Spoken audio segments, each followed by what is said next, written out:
Welcome all. इस video में Nifty का एनालिसिस देख लेते हैं कि कल निफ्टी की डायरेक्शन क्या होगी, हम कहाँ ट्रेड प्लान कर सकते हैं। ठीक है, और ये भी देख लेते हैं कि आज के लिए क्या एनालिसिस क्या था, क्योंकि आज हुआ है गैप अप। बड़े चार्ट पे आपको पता है, डेली चार्ट पे इस तरीके से कंसोलिडेशन के बाद एक ब्रेकआउट आ गया है और आज वो ब्रेकआउट कंफर्म हुआ क्योंकि गैप अप हुआ और एक्सपेक्टेड भी था। मैंने आपको बताया भी था कि मार्केट गैप अप हो सकता है और ये भी देखा था हमने कि 200 पॉइंट के नीचे गैप अप हो, बहुत बड़ा नहीं होना चाहिए। क्योंकि देखिए, अब मान लो ये डेली चार्ट है, हमें पता है कि बड़े टारगेट्स ऊपर है और मार्केट 300-400 पॉइंट गैप अप हो जाए तो यहाँ से यहाँ तक का वो तो मुंह हमारा छूट ही जाएगा ना, इतना ही बचेगा। इसलिए छोटा गैप अप आज जरूरी था और आज मार्केट ने वही किया, लगभग 200 पॉइंट के अंदर का गैप अप हुआ। अब गैप अप के बाद हमारा इंट्राडे के लिए एनालिसिस क्या था। इंट्राडे के लिए क्लियर था हमारा कि गैप अप के बाद रिट्रेसमेंट आए तो अच्छा होगा। रिट्रेसमेंट के बाद जहाँ होल्ड करके मार्केट ब्रेकआउट जैसा दिखाएगा हम कॉल लेंगे।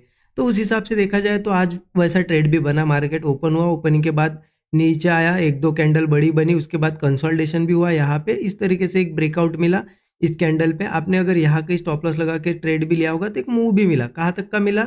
जो मॉर्निंग की कैंडल का हाई था वहां तक का एक मूव मिला और फिर मार्केट थोड़ा साइडवेज होके क्लोज हुआ। देखिए, मैंने ट्रेड कहाँ प्लान किया था, मैंने इंट्राडे का जो ट्रेड था तो यही थर्ड कैंडल पे ही प्लान किया और जो कि मैंने स्टूडेंट ग्रुप में भी शेयर किया था। ये दो कैंडल मैंने बनने दी, थर्ड कैंडल बनने की थी, यहाँ पे बन रही थी जस्ट, तभी मैंने शेयर किया था कि यहाँ से बुलिश मूव एक्सपेक्टेड है। और ट्रेड लेने के बाद कुछ देर मार्केट यहाँ पे छोटा मोटा लॉस भी दिखा रहा था क्योंकि साइडवेज हुआ था, डीके हो रहा था और मार्केट यहाँ से ऊपर चला गया हाई तक तो प्रॉफिट भी दिखा। लेकिन देखिए, बहुत बड़ा प्रॉफिट नहीं दिखा क्योंकि मूव कैसा था, बहुत ही स्लो था। ठीक है, फिर लेकिन देखिए, मैंने आज के दिन यहाँ पे प्रॉफिट नहीं बुक किया, मैंने पोजीशंस होल्ड की है। ये पोजीशन क्यों होल्ड की है? क्योंकि इसकी वजह से, ये डेली चार्ट की वजह से, जो कि मैं यहाँ पे बहुत दिनों से डिस्कस भी कर रहा हूँ कि निफ्टी का ये ऑल टाइम हाई था, उसके बाद बैंक निफ्टी ने नए हाईज लगा भी दिए लेकिन निफ्टी अब तक इस लेवल तक आया ही नहीं, ये नीचे ट्रेड कर रहा है। तो ये टेस्ट करना, लेवल टेस्ट करना बाकी है, यहाँ से ऊपर भी जा सकता है। और इस साइडवेज जोन में जब मार्केट ये रेंज बाउंड हुआ था, यहाँ पे हम वही देख रहे थे कि किस दिन ब्रेकआउट मिलता है।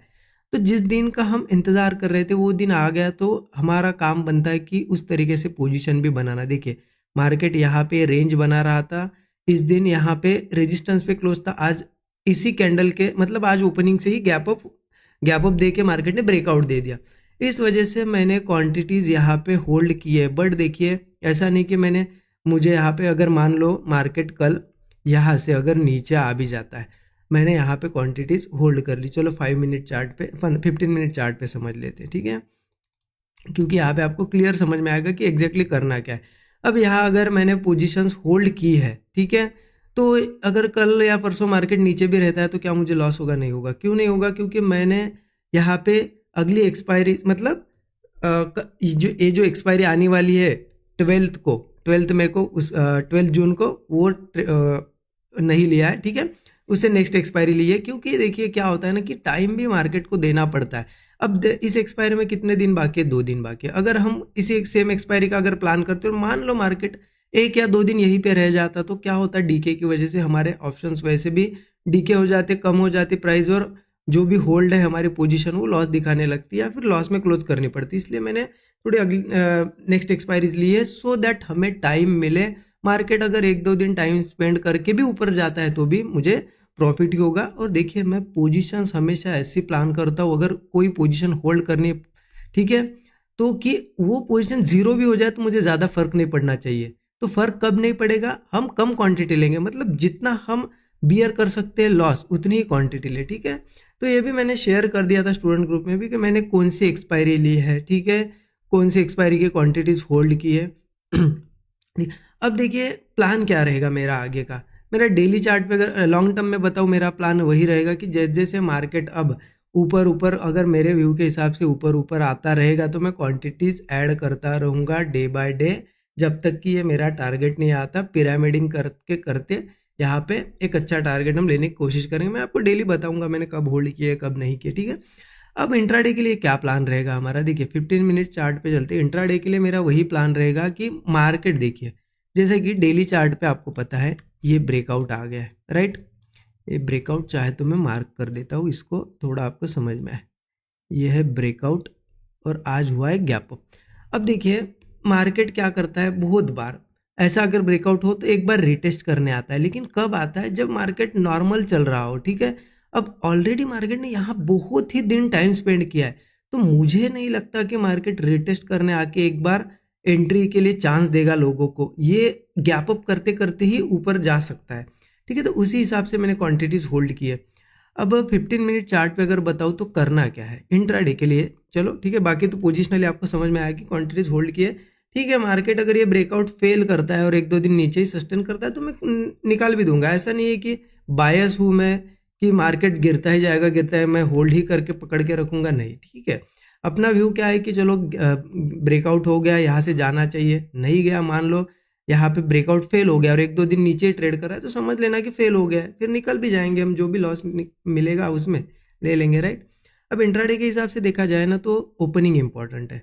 वैसे तो मेरे हिसाब से गैप अप ओपनिंग हो सकती है मार्केट में, फिर भी अगर मान लो गैप डाउन हुआ ही ओपन, तो मार्केट में क्या करना चाहिए हमें। देखिए गैप डाउन के बाद भी क्या हुआ है ना कि यहाँ से ब्रेकआउट आया, राइट। मार्केट यहाँ पे, अब लोग सोच रहे थे कि ब्रेकआउट आने के बाद ट्रेड प्लान करें, लेकिन उनको सीधा ये प्राइस दिख गई, बीच में कहीं मार्केट दिखाई नहीं क्योंकि गैप अप ओवरनाइट हो गया।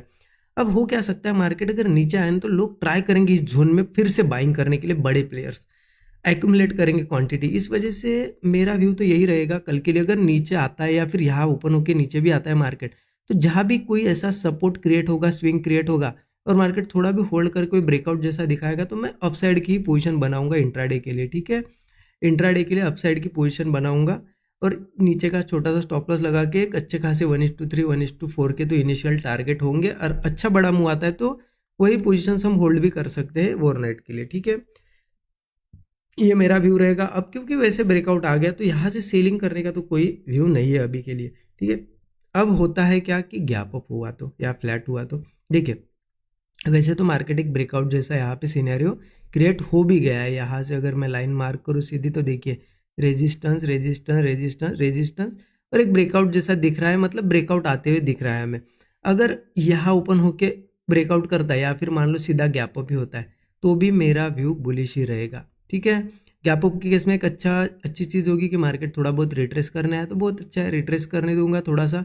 उसके बाद जैसे सपोर्ट क्रिएट होगा, आज कैसे यहाँ पे सपोर्ट क्रिएट हुआ और कंसोलिडेट करके ब्रेकआउट मिला, वैसे अगर ब्रेकआउट मिलता है तो मैं अपसाइड का ही ट्रेड लूंगा। मेरा टारगेट तो वैसे 25,200 25,400 ये हमारे रेजिस्टेंस लेवल है, तो ये हमारे एक इनिशियल टारगेट हो सकते हैं। बाकी तो मार्केट फिर ऑल टाइम हाई के लिए आने ही वाला है एज पर व्यू, ठीक है। अगर अपोजिट चला जाता है तो उस हिसाब से हम हमारी पोजीशन मैनेज करेंगे, ठीक है।